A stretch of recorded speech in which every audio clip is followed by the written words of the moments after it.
ஓம் ஸ்ரீலலிதா மகா திரிபுர சுந்தரியை நமக. அடுத்தது 831வது நாம பார்க்கலாம். 156வது ஸ்லோகம்.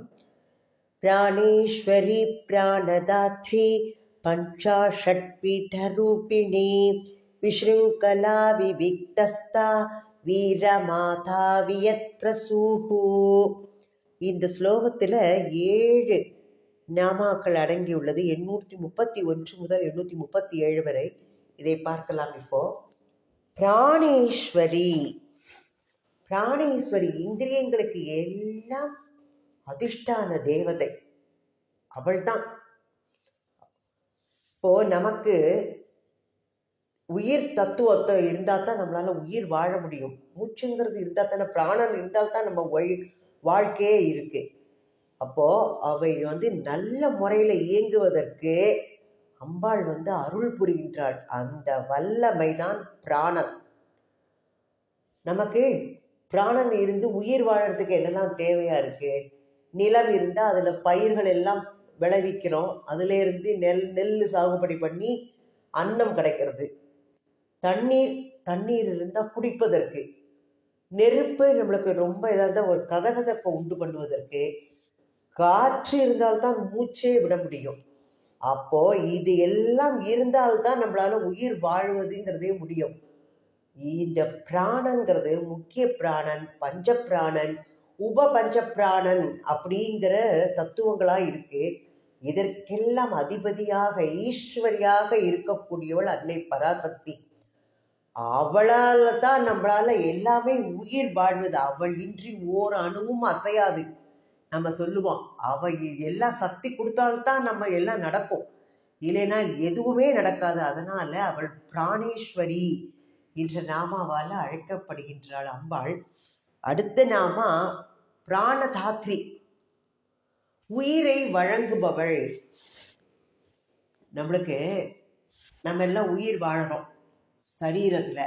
நம்ம உயிர் வாழறோம், உயிரோட இருக்கோங்கிறதுக்கு நம்மளோட உடல்ல கதகதப்பு, மூச்சு விடுது, இதெல்லாம் தான் நம்ம உயிர் வாழ்ந்துட்டு இருக்கோங்கிறதுக்கு உள்ள ஒரு அறிகுறியா இருக்கும் இல்லையா? ஏதோ ஒருத்த ஒரு மயக்க நிலையில இருக்கா, இல்ல ஒரு கோமா ஸ்டேஜ்ல இருக்கான்னா உடம்ப தொட்டு பார்த்தா உடம்புல சூடு இருக்கும், மூச்சு அப்படியே வந்துட்டு இருக்கும். முகத்துல உடனே மயங்கி ஆற விழுந்தோடனே உடனே என்ன பண்ணுவோம்? கையை கொண்டு மூக்கு கிட்ட வச்சு பார்த்தோன்னா மூச்சு வருது. அப்பா, உயிருக்கு ஒன்றும் ஆபத்து இல்லை அப்படின்னு சொல்லுவோம். அப்பேற்பட்ட உயிரை வழங்குபவள் அம்பாள். அது நம்ம மூச்சு இருக்குங்கிறது மூலமா தான் நம்ம உயிர் வாழ்ந்து கொண்டிருக்கிறோம்ங்கிறதே நம்மளுக்கு தெரியும். ஒரு கடுமையா பனி அடிக்கிறதுன்னு அந்த சமயத்துல மரம் செடி கொடிலாம் எப்படி இருக்கும்?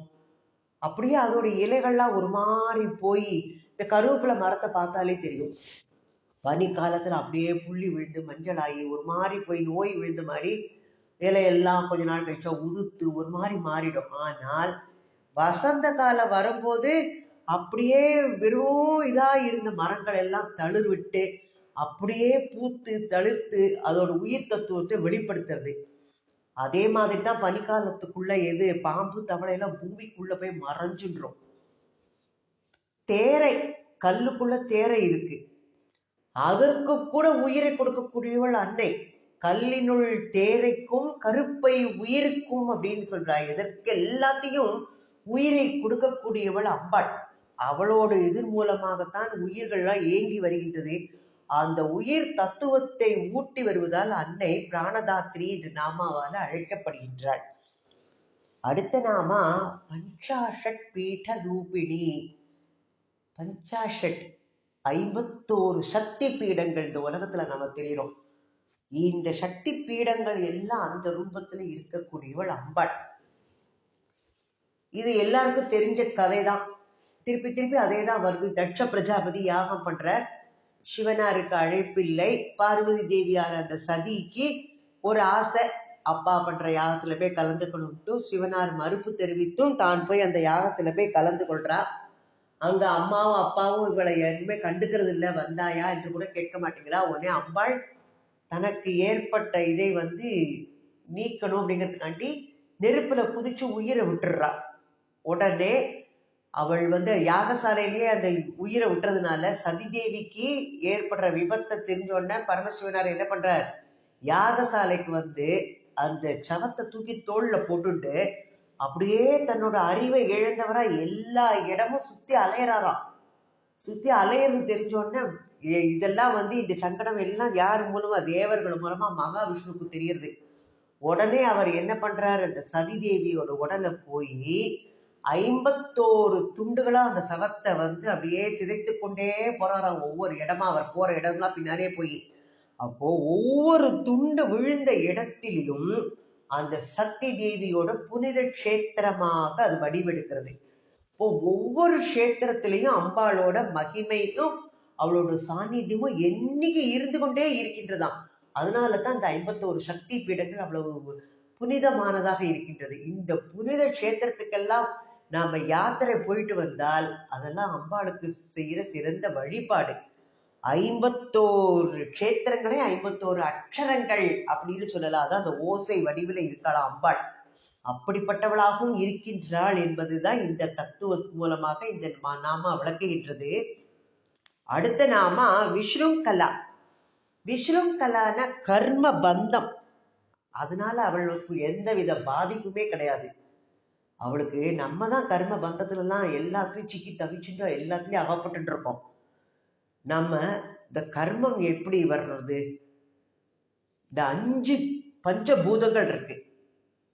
இந்த 4 கர்மத்தின் வாயிலாக நம்ம அதை புனிதத்தை இழக்கும்படி செய்யலாமா? நாம இதெல்லாம் ஆகாசம் மாறவே மாறாது. முதல்லயே பூமி, அந்த ஆகாசத்திலேருந்து எதெல்லாம் தோன்றுகிறது, அக்னி வருது, வாயு, எல்லாம் நிலம், நீர் நிலம் எல்லாமே இருக்கு.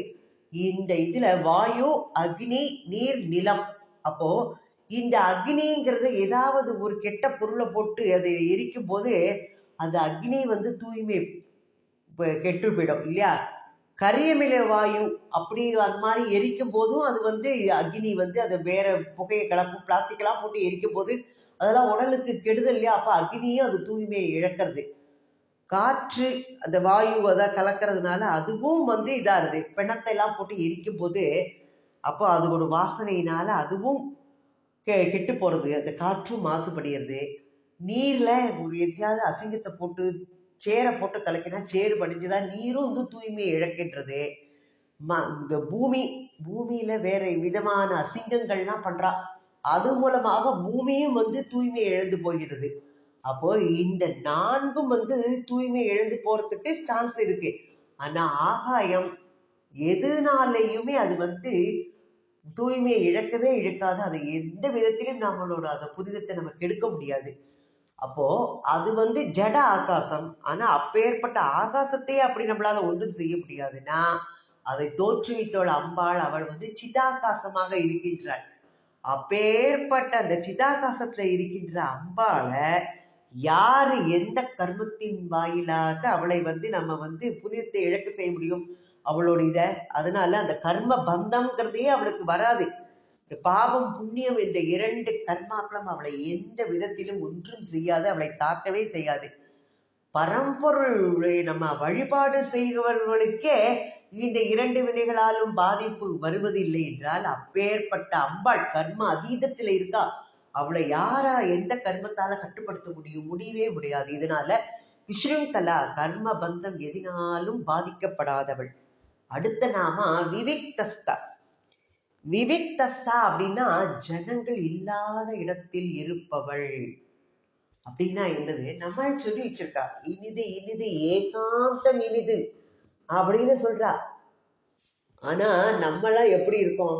எல்லாம் அந்த கூட்டத்திலேயே வாழ பழகிருக்கோம். எங்க ஒரு கூட்டம் இருந்தாலும் ஏதாவது ஒண்ணு நடந்தா அந்த கூட்டத்துக்கு நடுவுல போய் நம்ம நின்று பார்க்கணும். ஒரு இடத்துக்கு கஷேத்திரத்துக்கு போகணுமா, திருப்பதி போகணுமா, அந்த கூட்டத்துக்கு நடுவுல போய் நின்றுதான் நம்ம தரிசனம் பண்ணணும். எந்த கோவில கூட்டம் இருந்தாலும் அதுக்கு நடுவுல போய் நின்று தரிசனம் பண்ணுவோம். தனிமையா இருக்கும்போது அந்த கோவில போய் தரிசனம் பண்றதுக்கு நம்மளுக்கு இல்லை. அப்போ நம்மளுக்கு எல்லாமே கூட்டம் தான் வேண்டி இருக்கு. அப்ப அந்த கூட்டத்தை விரும்பும் போது நம்மளுக்கு எந்த விதமான மனசு பரிபக்குவம் அடையாது. கூட்டம் அப்படிங்கிறது தான். ஆனா தெய்வ வழிபாட்டுல ஈடுபட்டிருக்கிறவளுக்கு எந்த வித ஓசைகளும் இல்லாம தனிமையிலேயே உட்காந்து உள்முகமா அம்பாளை தியானம் பண்றவாளுக்கு அந்த தனிமை இனிமையை கொடுக்கக்கூடியது. அப்பேற்பட்ட இனிமை விரும்புவாவா அவளுக்கு யாரே ஒரு இதெல்லாம் அதெல்லாம் வேதனை அளிக்கக்கூடியதாக இருக்கும். நம்ம ஒரு தூங்குறோம், இப்போ தூங்கிட்டு இருக்கோம், தூங்கும் போது பக்கத்துல யார் இருக்கான்னு நம்மள மறந்து தூங்கும்போது யார் இருக்கான்னு கூட தெரியாம அப்படி ஒரு கட்டை மாதிரி அடிச்சு போட்ட மாதிரி தூங்குறான்னு சொல்லுவா. அப்படி தூங்குவோம். அப்பேற்பட்ட நிலையில எதுவுமே நமக்கு தெரியாது. ஆனா முழிப்பு வந்தோட எல்லாம் வந்துடுறது. அந்த ஜாக்கிரத அவஸ்தையில அந்த இதே மாதிரி தூங்கும் போது நம்ம சொப்ன அவஸ்தையில என்ன பண்றோமோ அது ஜாக்கிரத அவஸ்தையில விழிப்பு நிலையிலையும் கொண்டு வருவதுதான் சிறந்த ஆத்ம சாதனம். 12 வருஷ காலம் ஒரு மனிதன் எந்தவித தொடர்பும் இல்லாமல் இனிமையாக ஏகாந்தமாக இருந்தால் அவன் சித்த புருஷனாக மாறுவானாம். அவன் தன்னந்தனியாக ஏகாந்த வாசம் பண்ணும்போது அவனுக்கு மனசு பூரணமா பரிபக்குவம் அடையும். நமக்கு மனசு பரிபக்குவம் அடையல. எப்பவும் அந்த மனசு பரிபக்குவமும் இல்லைன்னா அந்த தனிமைங்கிறதே நம்மளுக்கு வெறுத்து போயிடும். எங்கேயாவது எல்லாரோடையும் சேர்ந்து இருக்கலாம்னு வந்துருவோம் எல்லாம். அப்போ அன்னை பராசக்தியோட இதனாலதான் நம்மளுக்கு அந்த தனிமைங்கிறது இனிமையை கொடுக்கக்கூடியதாக மாறும். இப்போ நம்ம ஏகாந்த வாசத்தை அனுபவிக்கும் போதுதான் அந்த அம்பாளோட இனிமையை காண முடியும், நம்மளால அந்த சாநித்தியத்தை உணர முடியும்.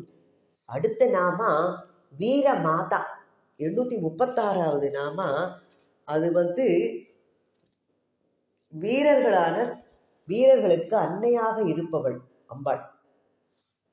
நாம ஏற்கனவே பார்த்திருக்கோம் வீர பாவம். வாமாச்சாரத்துல 3 பாவங்கள் உண்டு: பசு பாவம், திவ்ய பாவம், வீர பாவம். இந்த வீர பாவத்தை அதுலயே பழகினவன் அஞ்சாத வீரனா மாறிடுவான். எந்த கஷ்டம் வந்தாலும் சரி, பிரளயமே வந்தாலும், உலகமே தவிடுபடியானாலும் அவன் எதற்குமே மனசு தளர மாட்டான். அவனுக்கு ஒரு உறுதிப்பாட்டுல இருந்து அவன் கொஞ்சம் கூட விலக மாட்டான். அன்னை பராசக்தி அவனுக்கு ஏற்படுற அந்த தடைகள், விக்னங்கள் எல்லாவற்றையும் போக்கி அவனை வீரமுள்ளவனாக மாற்றுகின்றான். பயங்கர வடிவெடுத்து அவள் எத்தெல்லாமோ நம்மளுக்கு தடையெல்லாம் கொடுப்பான். நம்ம சொல்லுவோம், ஒரு நல்ல காரியம் செய்யும் போது நிறைய தடைகள் வரும், அதையெல்லாம் மீறி அதை சாதிக்கிறதுக்கு போதுதான் அவன் சிறந்த வீரனாக மாறுகின்றான். அப்போ எக்காரணத்தை முன்னிட்டும் தான் எடுத்துக்கொண்ட லட்சியத்திலிருந்து அவன் பின்வாங்கவே மாட்டான். வஜ்ராயுதத்துக்கு நிகராக அவனுடைய வீரியம் வடிவெடுத்து இருக்கும். அப்பேற்பட்டவனாக இருக்கிறான். தர்ம யுத்தத்துல எப்படி பண்றான் அவன்? ஊக்கத்தோடும் உற்சாகத்தோடும் மகிழ்ச்சியோடும் பங்கேற்கிறான். தர்மத்தை காப்பதிலேயே அவன் கண்ணும் கருத்துமா இருக்கிறதுனால அவனுக்கு உயிர் வாழ்ந்தாலும் சரி, மடிந்து போனா ரெண்டுமே ஒன்றுதான் அவனுக்கு. அப்போ போர்க்களத்துல வெற்றுண்டு அவன் செத்தால் கூட அவன் அதை பத்தி கவலைப்படுவதில்லை. தர்மத்தை காப்பது ஒன்றுதான் அவனுடைய சித்தமா முழுவதும் நிறைந்திருக்கின்றது. அப்பேற்பட்ட வீராவஸ்தத்துடன் போர்க்களத்தில் மடிகின்றவன் வீர சொர்க்கத்தை அடைவன். நம்ம ராஜா காலத்துல எல்லாம் பார்த்திருப்போம். அப்போ அடுத்த பிறவி எடுக்கும் போது அதே பண்போடு அவன் பிறப்பானான். அப்பேற்பட்ட வீரனுக்கு தாயாக இருக்கக்கூடியவள் அம்பாள் வீர மாதா. அடுத்தது வியத் பிரசூகு. வியத் பிரசூகுன்னா ஆகாசத்தை உண்டு பண்ணுபவள் அவள் அம்பாள். பஞ்சபூதங்கள்ல நம்ம பார்த்தோம் ஆகாசம் தான் முதல், அதுல இருந்தா எல்லாமே தோன்றுகின்றது. அப்போ எங்கும் நிறைய பொருளாக இருக்கும் பரமாத்ம தத்துவம் தான் அந்த ஆகாசத்துல இருக்கு. அது எதற்குமே கட்டுப்படாது, எங்குமே நிறைய பொருளாக இருக்கின்றது. அதுல இருந்தா எல்லாமே தோன்றது. ஆகாசத்தை நம்ம தெரிஞ்சு கொள்றதுங்கிறது நம்மளால எந்த இந்திரியத்தை கொண்டு அதை அறிந்து கொள்ளவே முடியாது. அதே மாதிரி தான் அந்த அப்பேற்பட்ட ஆகாசத்துக்கு ஒப்பானது அந்த அம்பாளோட சிதாகாசம்.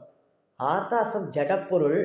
அதையே நம்மளால சரியா அறிந்து கொள்ள முடியல என்றால் அவன் சிதாகாசத்தை எப்படி அறிந்து கொள்வான்? அந்த இதை தெரிந்து கொள்ளும் போதுதான் இந்த சிதாகாசமும் அவனுக்கு பிடிபடும். இதனாலதான் அம்பாளுக்கு ஆகாசத்தை உண்டு பண்ணுபவள்னால வியத் பிரசூகு என்ற நாமா கிடைத்துள்ளது. அடுத்த ஸ்லோகத்தில் அமைந்துள்ளது 157வது ஸ்லோகம். முகுந்தா முக்தி நிலையா மூல விக்கிரக ரூபிணி பாவஜ்ஞா பவரோகக்னி பவச்சக்ர பிரவர்த்தினி. முகுந்தா அப்படிங்கிற நாமா முக்தியை கொடுப்பவள்னு சொல்லலாம் அம்பாள்.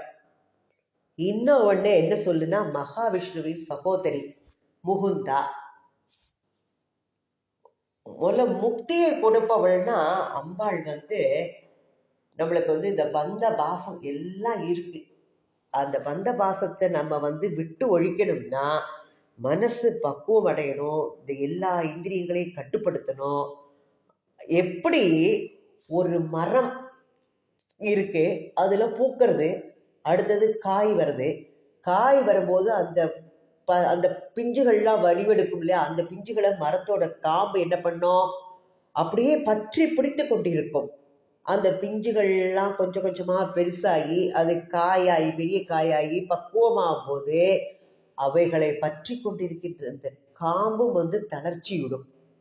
அதே மாதிரி தான் இந்த நம்மளும் ஆத்ம பரிபாகம் அடையும் போது அன்னை பராசக்தி நம்மள இந்த உலக வாழ்க்கையில ஈடுபடும் போது பக்குவமா அதை பிடிச்சிட்டு இருக்கா. நமக்கு முக்திங்கிறது வரும்போது தான் நமக்கும் அந்த தளர்ச்சிங்கிறது வரும்போது அம்பாளை அறிந்து கொள்ள மனசு பரிபக்குவம் அடையும் அப்படின்னு சொல்றா. அப்போ இந்த உலக வாழ்க்கையில் நம்ம வைத்து கொண்டிருக்கின்ற பற்றுங்கிறது தெளிவடையும், மயக்கம் தெளிவடையும் போது தான் இந்த நம்மளை கட்டி போட்டிருக்கின்ற இந்த தலைங்கிறது தளர்வுறும். அந்த சமயத்துல அம்பாள் முகுந்தாவாக முக்தி கொடுப்பவளாக அவர்களை என்ன பண்றா, பந்த பாசத்திலேருந்து விடுவித்து முக்திங்கிற நிலைக்கு கூட்டிட்டு போறான். நாம இதுல பார்க்கலாம், ருத்ரத்துல வரும்போது ஓம் த்ரயம்பகம் யஜாமகே சுகந்திம் புஷ்டிவர்தனம் உர்வாருகமிவ பந்தனாத் மிருத்யோர் முட்சீய மாமிருதாத் அப்படிங்கிற வெள்ளரி பழம். அந்த வெள்ளரி பழம் மாதிரி அது என்ன செய்யுமா, வெள்ளரி பழம் தானாகவே அந்த காம்பில் இருந்து தன்னை விடுவித்துக் கொள்ளும். அது மாதிரி நம்ம பரிபக்குவம் அடைஞ்சு நம்ம இந்த உலக இன்பங்கள்லாம் அனுபவிச்ச பிறகு ஒரு இதுக்கு மேல இந்த எல்லாத்தையும் விட்டுட்டு நாமளா இந்த பந்த பாசம் இந்த உலக மாயையிலேருந்து விடுபட்டு அம்பாளோட சரணத்துல போய் அடையணும், அவளையே நினைச்சு தியானம் பண்ணணும். அந்த மாதிரி இருக்கணும். அதான் மிருத்யுஞ்ச மந்திரம் சொல்லப்படுகிறது. திரையம்பகம் யஜாமகே சுகந்திம் புஷ்டிவர்தனம் ஊர்வாருகமிவ பந்தனாத் மிருத்யோர் முட்சீயமாமிருதாத் அப்படின்னு சொல்றோம். இன்னொன்னு இந்த முகுந்தா அப்படிங்கிறது மகாவிஷ்ணுவோட சகோதரி சொன்னேன். பரமாத்மா 3 மூர்த்திகளா அப்படி, அப்போ பராசக்தி அதே மாதிரி தன்னை 3 ரூபங்களா பிரிச்சு கொள்கலாம். அதுதான் உமாதேவி, முகுந்தா தேவி, அதான் மகாலட்சுமி, சரஸ்வதி. இப்ப துர்கா லட்சுமி சரஸ்வதி மயமாக அன்னை பராசக்தி இருக்கின்றாள் என்பது இந்த நாமாவுடைய ஐதீகமாக பார்க்கப்படுகின்றது. அடுத்த நாமா முக்தி நிலையா, 839வது நாமா. முக்திக்கு இருப்பிடமாக இருப்பவள், முக்தியை தருபவள் அவள்னா அவள்தான் முக்திக்கு இருப்பிடம். அதான் முக்தி நிலையா, நிலையம்னா இருப்பிடமாக இருப்பவள். அம்பாளோட சொல்லுவோம் முக்தியினோட 4 விதம். கைவல்ய முக்தி, சாலோக்கியம், சாமீபியம், சாரூபியம், சாயுஜ்யம். அப்போ சாலோக்கியம் அப்படின்னா நாம ஒருத்தரை பார்க்கணும்னா அவர் இருக்கிற இடத்துக்கு போய் தான் அவரை பார்க்கிறோம். அப்போ அவரோட இடத்துக்கு நம்ம போறது அப்படின்னா அவரோட உலகத்துக்கு நம்ம போறோம், அவர் சாலோக்கியம். அடுத்தது அந்த இடத்துல போய் அவர் வீட்டுக்கிட்டக்க அவர் போயாச்சுன்னா அது சாமீபியம். அப்போ அந்த பிரமுகர் எப்படி இருப்பார், அவர் என்ன செய்வார், நம்மளுக்கு அதை செஞ்சு தருவாருன்னு அவராகவே மாறி விடுறது சாரூபியம். அடுத்தது சாயுஜ்யம். எப்படின்னா இதை எப்படி சொல்லலாம், ஒரு நதி இருக்கு, நதி சமுத்திரத்தை போய் சென்று சேர்றது, சேர்ந்து சமுத்திரமயமாகவே அது மாறிடும், தனியா நதின்னு இருக்காது, அதுலயே போய் ஒன்றிடும். அப்போ அதுக்குள்ள அந்த இது போய் நதிங்கிறது போய் கடல்ங்கிறது மாறிடுறது. அதே மாதிரி தான் என்பது மறந்து அம்பா அது பயமாகவே ஆறி விடுகிறது சாயுஜ்யம். அப்போ இது 4 நிலை. அப்போ அம்பாளை பாருனா அடையணும்னா அவள் இருக்கிற இடத்துக்கு போனோம், அவள் அருகில போனோம், அவளாகவே மாறணும். அடுத்தது அவளிலேயே ஒன்றாயிடணும், அவளும் நாமளும் ஒன்று அப்படிங்கிற சாயுஜ்ய பதவி. அப்போ இத்தனை விதமாக நம்மளை நம்ம மாற்றிக்கொள்வதற்கு மனசு எப்படி இது பண்ணணும், அப்போ இறுதியாக சென்று அடைகிறது அப்படிங்கிறது தான் கைவல்ய முக்தி அப்படிங்கிறது. அப்போ எப்பவும் தன்மயமான அந்த இருக்கின்ற அந்த நிலைக்கு பெயர் கைவல்ய முக்தி. நானும் ஒன்று அப்படிங்கிற இது நம்மளுக்கு வரணும். அகம் பிரம்மாஸ்மி அந்த நிலை வரும்போது அவளே தான் நான் தான் அவன், பிரம்மமும் நானும் ஒன்றே அப்படிங்கிற நிலை வருது இல்லையா? அப்போ எல்லா நிலைகளிலும் அன்னை பராசக்தி அதற்கு ஆதாரமாகவும் தூண்டுகோலாகவும் எல்லாமாகவே அவளே இருப்பதனால, அவள் முக்தியை சென்றடைவதற்கு வழியை காட்டுவதனால், அவள் இடத்துக்கே நம்மளை அழைத்து கொண்டு போவதனால் முக்தி நிலையா அவள் தான். அவளையே போய் சரணடைஞ்சிடுறோம், அவளாகவே மாறிடுறோம். முக்தி நிலையா என்ற நாமத்தால போற்ற பெறுகின்றாள். அடுத்த நாம மூல விக்கிரக ரூபிணி. அவள் தான் மூல விக்கிரக ரூபிணி, அனைத்துக்கும் ஆதி மூலம் அவள் தான். நம்ம தண்ணீர் நிறைய நிலையில பார்க்குறோம். குடத்துல பிடிச்சி வச்சுக்கிறோம், குடத்துல உள்ள நீர் சொல்றோம், தொட்டியில வருது தொட்டி நீர் சொல்றோம், குட்டை, குளம், குழாய், எப்படி ஒவ்வொரு இடத்துலையும் குழாயில் தண்ணி வருது. அப்போ அது குளத்துல தண்ணி இருக்கு, நதியில தண்ணி இருக்குங்கிற, சமுத்திரத்துல எல்லாம் என்ன பண்றோம், வெவ்வேறு நிலையில இருக்கு தோற்றங்கள். நமக்கு தோற்றங்கள் தான் வெவ்வேறா இருக்கு.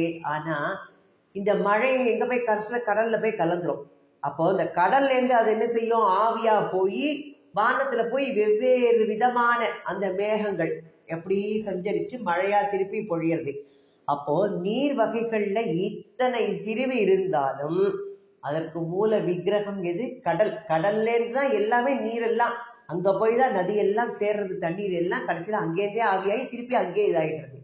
அப்போ பல பல வடிவங்களாக இருக்கின்ற இந்த இதே ஒன்று கடலாக இருக்கிற மாதிரி பல பல வடிவங்கள் அன்னை பராசக்தி எடுத்திருக்கா. பாலா, பகலா, ஷியாமா, ஷாம்பவி, துர்கா, ராஜராஜேஸ்வரி அப்படின்னு பல பெயர்னால அவளை சொல்றோம். ஆனா இத்தனை விதமான வடிவங்களை எல்லாம் அவள் விளையாட்டாக எடுத்துக்கொண்டிருப்பதனால் அவள் லலிதாம்பிகை. லலிதா அப்படின்னாலே விளையாட்டாக செய்பவள் எல்லாம். அப்போ இவை எல்லாமே ஒரே மூர்த்தியோட பல பல ஸ்வரூபங்களாய் இருந்தால் கூட அவள் மூலத்துல ஒன்றுதான், மூல விக்கிரக ரூபிணி என்ற நாம இதைத்தான் எடுத்து காட்டுகின்றது. அடுத்த நாம பாவஜ்ஞா. பாவனைகளை எல்லாம் அறிபவள் அவள் தான். நம்மளோட பாவங்கள்லாம் முகத்துல தெரியும் இல்லையா? நிறைய நடனம் ஆடும் போதே பார்த்தோன்னா முகத்துல வெவ்வேறு பாவங்களை ஏற்படுத்துவா. அப்போ நம்ம மனசுல உண்டார எண்ணங்களுக்கு தக்கவாறு நம்மளுடைய பாவனைகளும் மாறும். உணர்வுகள், முடிவுகள், பாவங்கள் எல்லாம் இதெல்லாம் வந்து மனநிலை, நம்மளோட மனநிலை தான். இப்போ நம்மளோட புற செயல்கள் மூலமா தான் அது வந்து வெளிப்படுறது இல்லையா?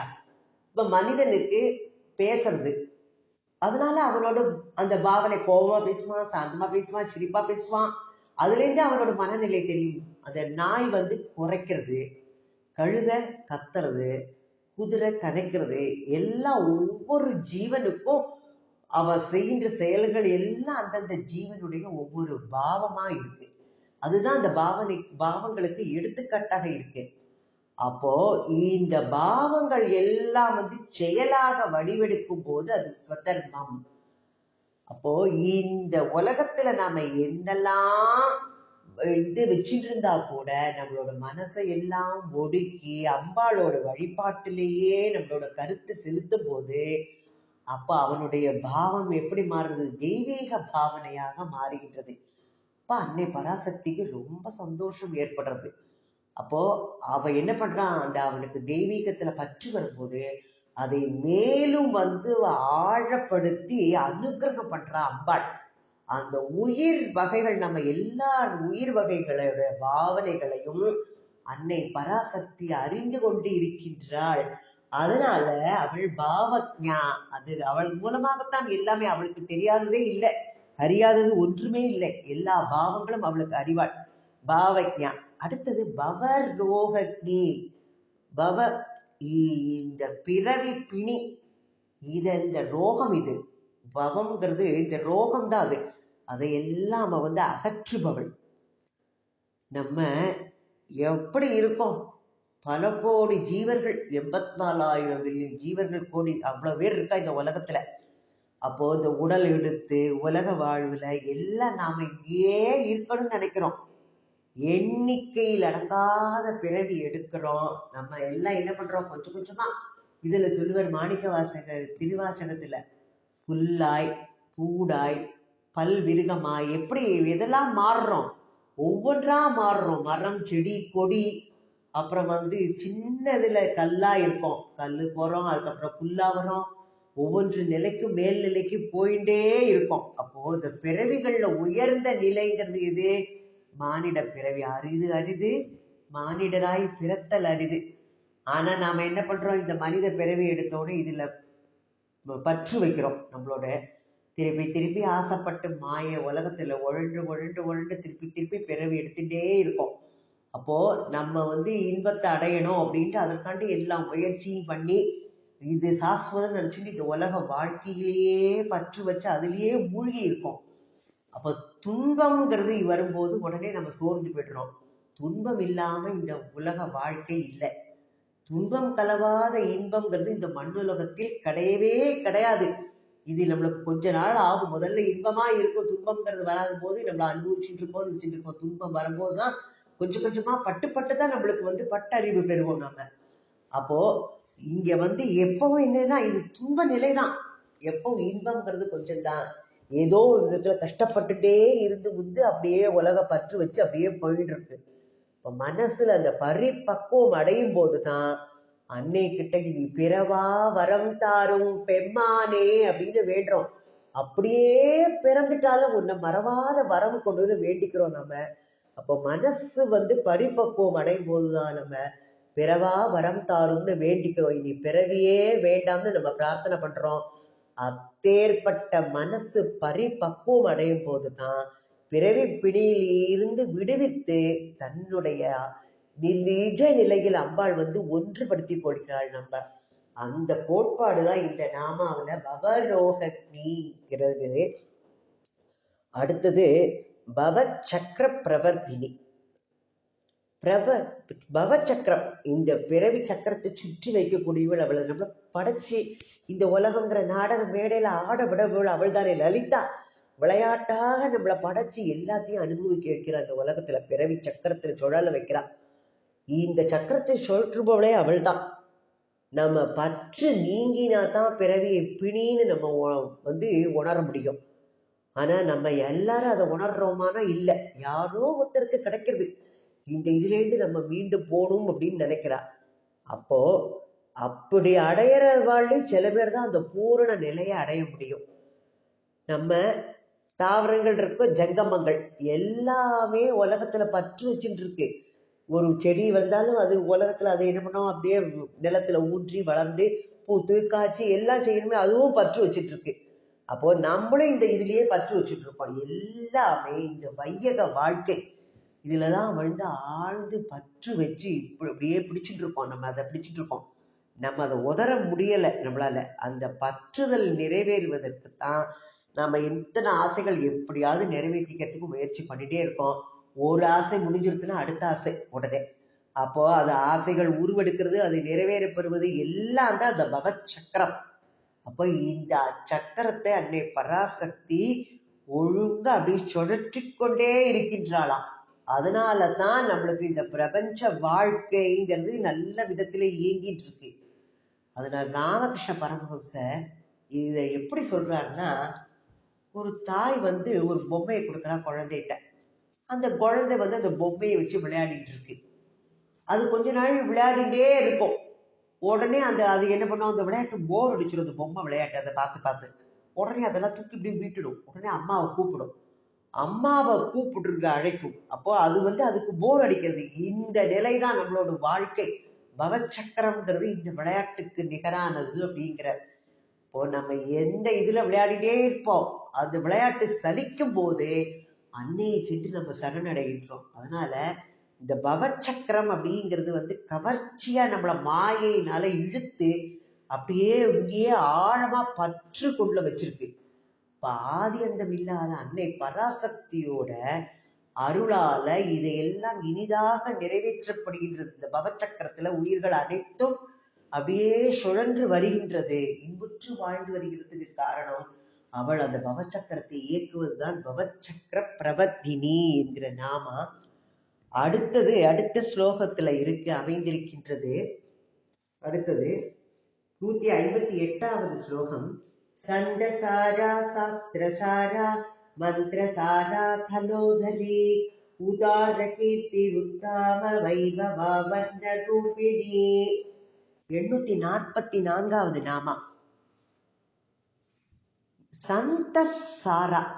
சந்தசாரம்னா என்னது? அதோட சாறு மாதிரி. இப்போ வேதங்கள், சந்தஸ் அப்படின்னா வேதங்கள், வேதங்களுடைய உட்பொருளான உபநிஷதங்களின் வடிவத்தில் இருப்பவள் அம்பாள்.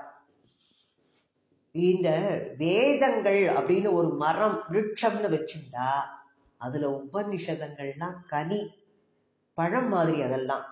அப்போ வேதங்கள் பவச்சக்கரம் என்றால் உபநிஷத்துக்கள்லாம் பவரோக நிவாரணி. அப்போ வேதங்கள் என்னது? ஐம்புலன்களுக்கு எட்டுகின்ற இந்த பிரபஞ்ச சம்பந்தமான விஷயங்களை எல்லாம் நம்மளுக்கு எடுத்து சொல்வதாக இருக்கின்றது. உபனிஷதங்கள் இந்த பஞ்சேந்திரியங்களுக்கு எட்டாத பரம்பொருளை பற்றி விளக்குகின்றது. வேதங்களை பிரேயஸ் மார்க்கம், உபனிஷதங்கள் ஸ்ரேயஸ் மார்க்கம்.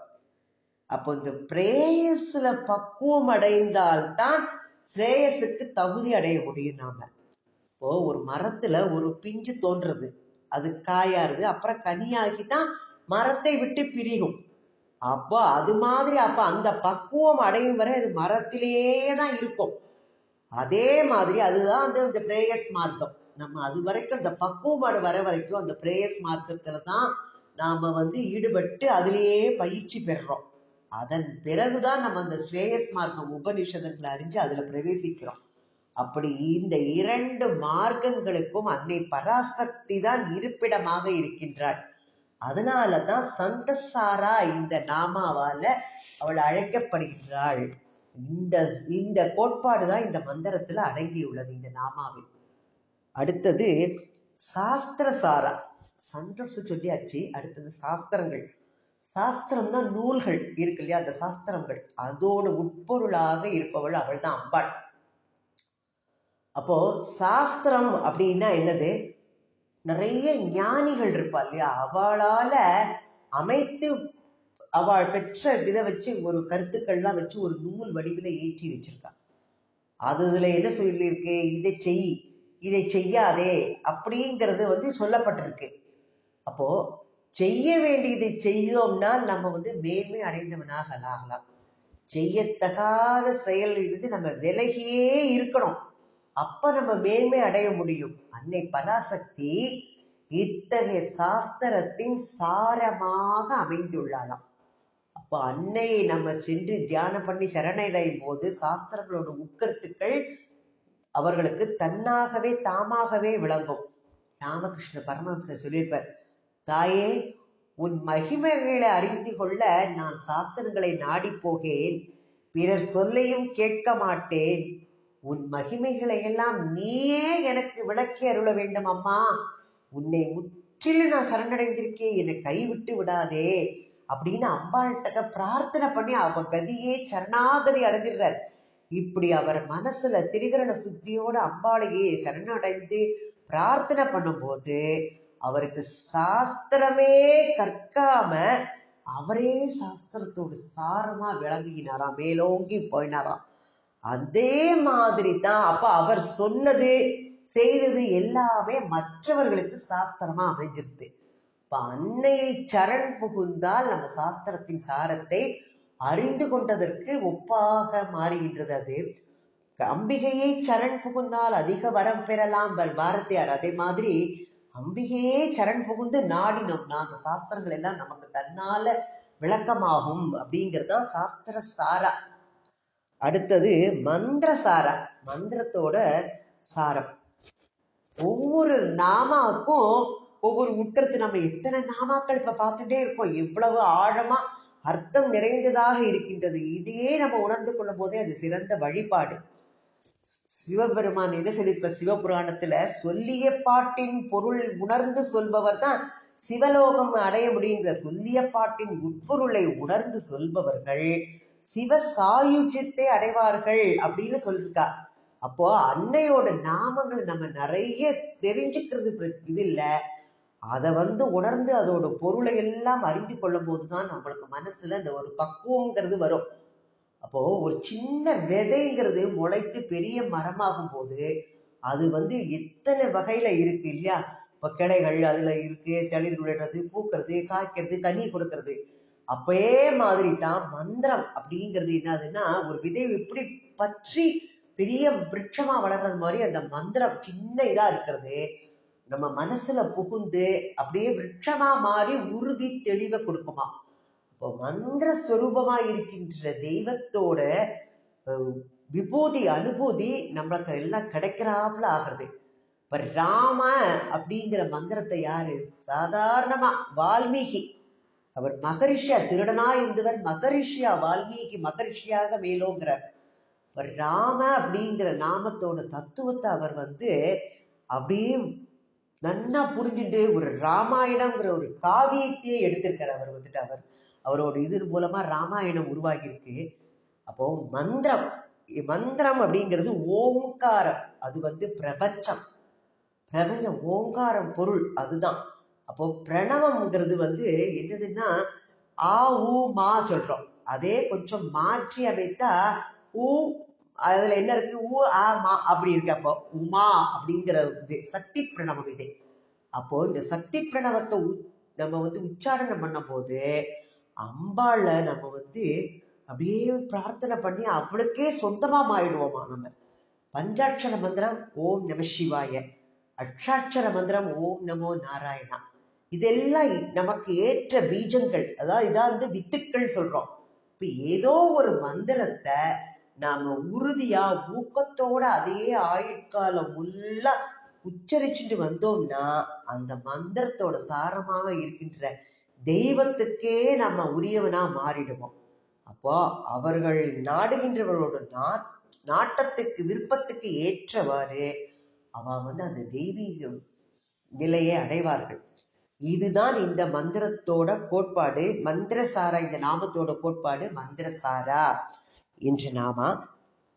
இதுவரைக்கும் நம்ம எத்தனை பார்த்திருக்கோம் அப்படின்னு சொன்னோம்னா மந்திரசாரா 846 நாமாக்கள் பார்த்திருக்கிறோம். அடுத்த கிளாஸ்ல பார்க்கலாம். ஓம் ஸ்ரீ மாத்ரே நமக. ஓம் ஸ்ரீ ஆதிபராசக்தி மாதா கி ஜெய்.